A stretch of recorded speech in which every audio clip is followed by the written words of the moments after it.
Something feels different in this press conference, but it's not obvious at first. Deion Sanders is coming off a down year, yet the room doesn't feel heavy or defensive, and that shift is where this breakdown starts. Because when a coach comes off a disappointing season, the expectation is tension, accountability, maybe even frustration. But instead, the room opens with something completely different, and that changes how every question lands from this point forward. Before the first question is even asked, Deion is already setting the tone of the room. He's joking with reporters, talking to his daughter, and controlling the pace. And that matters more than it looks. Because this isn't just about personality. This is positioning. He's lowering the temperature before any real pressure can be applied. And that gives him leverage before the media even starts. Now the first question comes in, and it sounds routine on the surface. But structurally, this is a checkpoint question. It's designed to evaluate progress after a disappointing year. Nikki, you want to start us? Hi, Coach. Good to see you again. How you doing? Yahoo Sports. Doing well.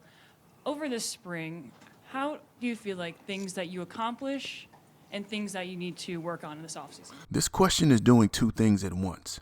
It's inviting reflection, but it's also quietly asking for accountability.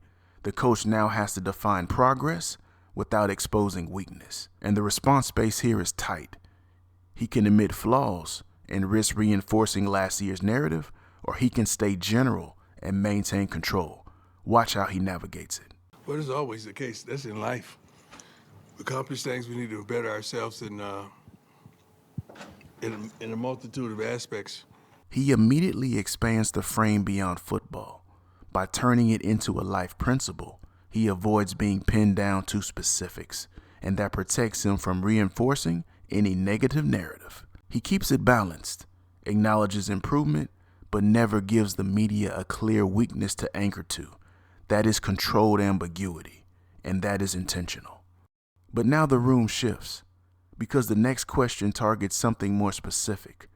New coordinators means new expectations, and that opens the door for evaluation again.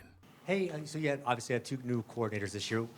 What did you think of their performance this spring, and what do you hope to get out of them coming? This question introduces risk, because praising too much raises expectations, and criticizing creates doubt.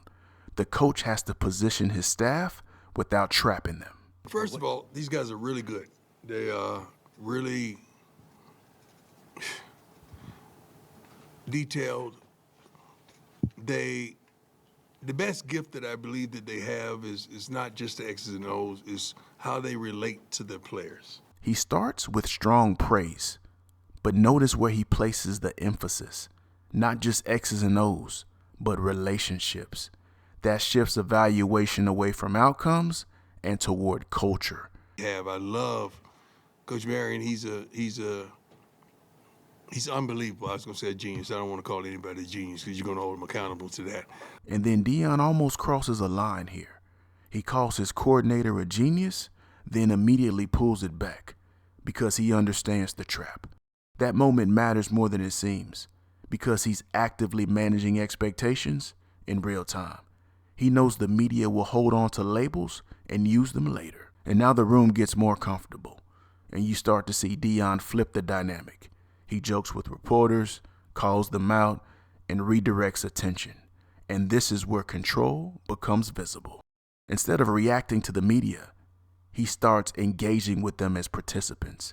He calls out names, jokes about stories, even challenges them.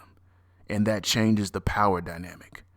Because now the room isn't just evaluating him, he's evaluating them too. And that's subtle, but very powerful.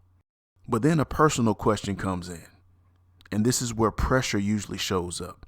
Health concerns introduce vulnerability, and the room tightens again.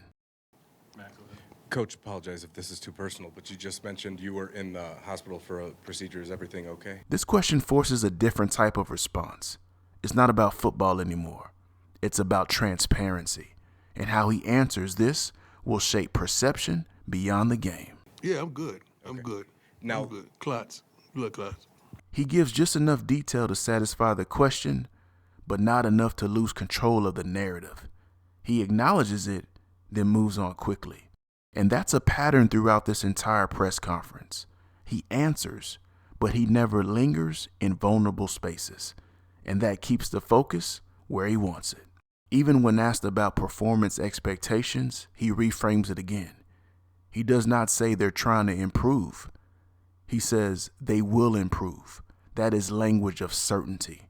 And that's not accidental, because confidence resets the narrative. It shifts the conversation from last year's failure to this year's expectation. By the end of the press conference, something becomes clear. This was not just about answering questions. It was about managing the room, the tone, and the narrative. Deion doesn't just respond to pressure. He reshapes it. He lowers it early, redirects it midstream, and controls it by the end. And that's what separates reaction from being in command of the press room. If you watch this closely, this is the blueprint for engaging with the media. It's not about having perfect answers. It's about controlling the environment those answers live in. That's the real skill that's on display. I want to take a moment to say a huge thank you to our channel members. We really appreciate the support and what you're helping us build here.